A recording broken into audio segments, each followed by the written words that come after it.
We are only on our second patch in episode 3 act 2, and Riot has already rocked the boat with some agent balancing this patch. So today, let's quickly get you up to speed on who's up good and who's down bad, especially after some impactful changes have come through on this patch. Also, we gotta have a look at what the pros think the meta is through Berlin, so there's a lot more insight now. What is going on, ProGuides family? It is your host, Sergeant Frost, and today we have the patch 3.06 tier list for you guys. Let's not waste any more time and hop right into the S tier. Finally, after several months, we have a new pecking order in the S tier. Jett has been dethroned and Viper has taken her spot at the top of S tier. Has a lot changed about Viper recently? No, but a lot of the agents that previously occupied S tier did. So Viper is now taking the spot of fallen agents. Viper hasn't received any buffs or nerfs, but she's still holding her own in the meta. She operates almost as a Sentinel controller hybrid, and it allows her to have unique uses and strategies she can employ both on attack and defense. Viper is not perfect for every map, but for the map she's good on, she absolutely dominates. Viper is the post-plant molly queen, and when you have her setups memorized, she provides the best lockdown defense out of any agent in the game.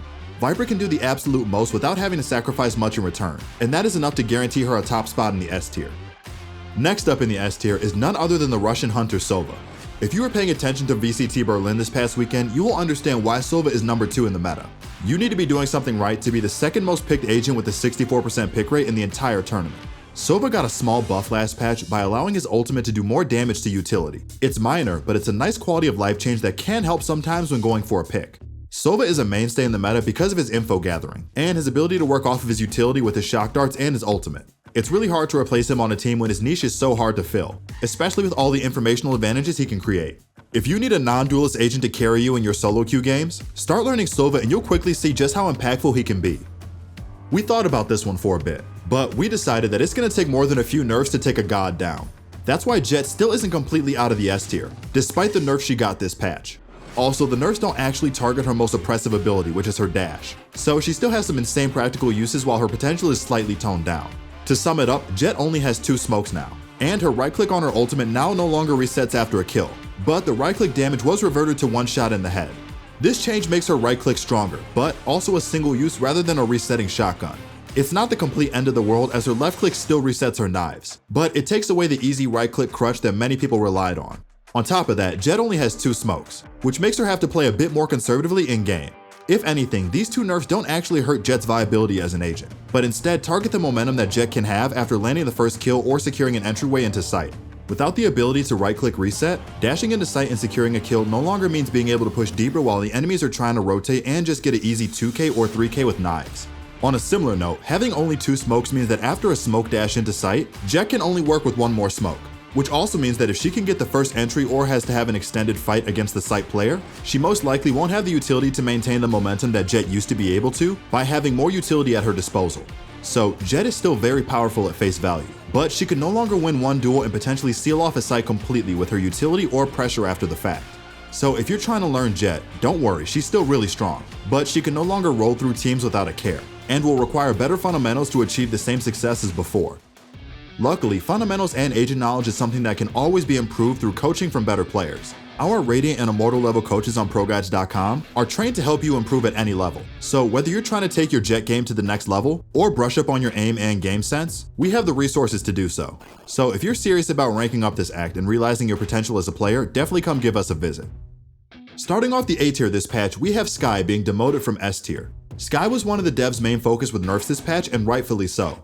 This patch, Skye is getting her flashes and ultimate nerf to tone down her oppressiveness. Her ultimate point cost will now be 7 instead of 6, which is sort of justified with how often a diligent orb farmer can easily toss out multiple ultimates a game. The ult changes aren't too bad, but Skye's flashes were hit really hard.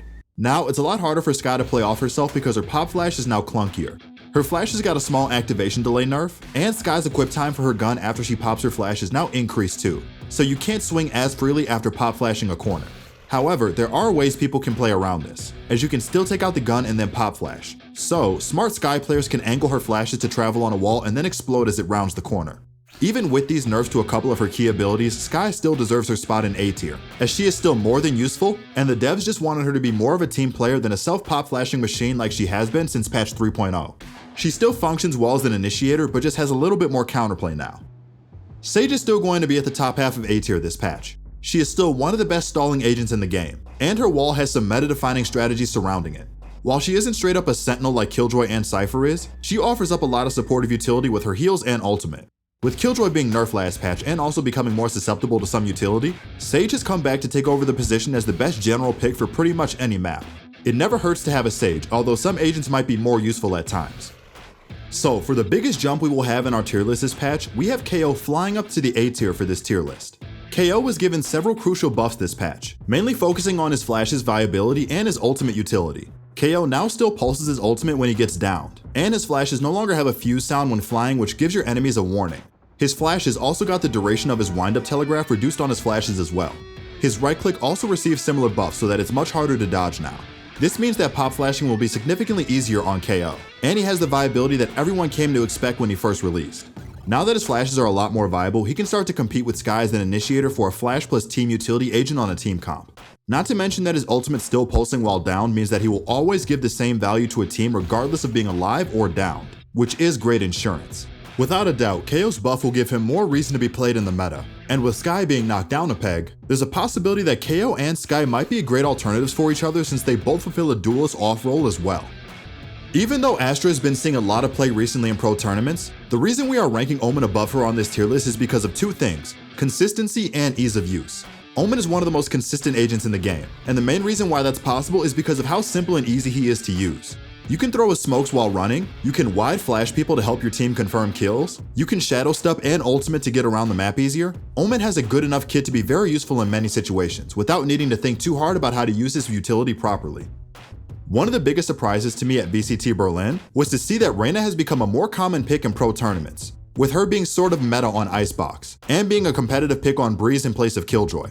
Reyna's kit, while not amazing for team play, is very momentum based, and can easily run over a rank game if the enemy team is not playing well together. Reyna has a flash, heal, and stim buff ultimate. She's a kill-hungry machine that can take the same amount of pain as she dishes out. She might not have the mobility and slipperiness of Jett, but her heal and dismiss make her a juggernaut that will not only be hard to kill in game, but can make the enemy team very scared to face her in a duel due to the repercussions of losing.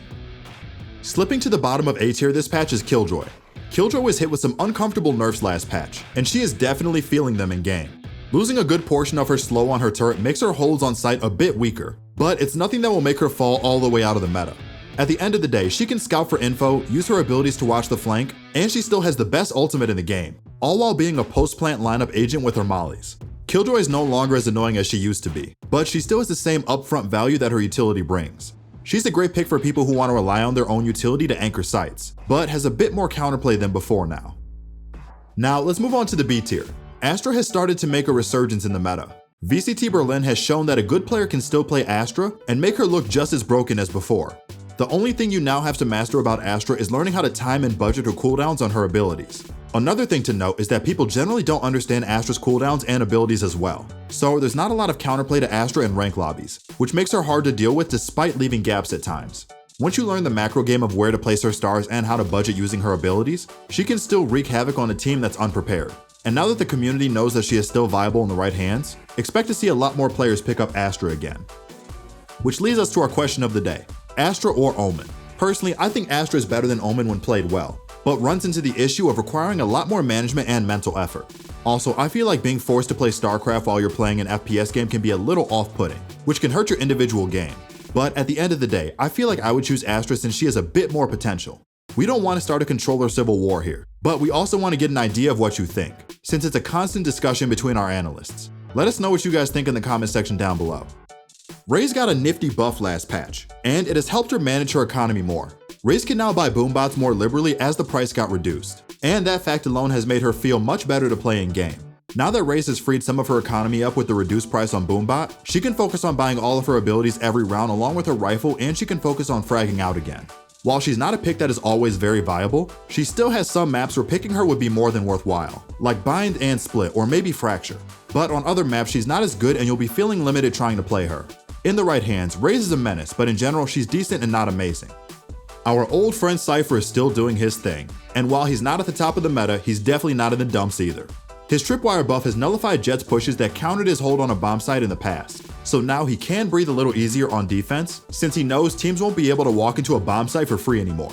VCT Berlin and Gambit Nats in particular have shown us that Cypher can work really well on maps like Haven and Split because his trapwires and camera provide very strong control on defense and also on attack. Yet at the same time, a good Killjoy might provide similar benefits, and is also viable on basically every map. So it's definitely more of a niche pick and a decision for the player running him. Personally, I think that Cypher definitely can outdo Killjoy on the attacker side for flank watching and lurking. But his defense is slightly weaker than a Killjoy since trips and smokes are not as strong as a molly and blocking the entrance completely. He does have more versatility with his setups though, since there are no range limitations. So that's also a big plus if you're trying to solo carry a team. Phoenix still feels like a lame duck duelist because he hasn't been changed in any way for so long. So at the moment, he kind of feels unviable and basic. His kit is balanced, but that also means he doesn't fulfill a specific niche like other agents can, which makes it hard for him to be an amazing pick in any situation. One of the last pro representatives of Phoenix is Sentinel Sick, so there's still hope as one of the best players in the world still sees value in him. But in general, he's not a great pick when you have movement demons like Jett and Raze, and healing monsters like Reyna in the mix. Breach got a nice set of buffs in the last patch, but it isn't enough for him to compete with the other initiators at the moment. His flashes are great, but his utility in general is kind of slow and clunky, making it hard to play solo.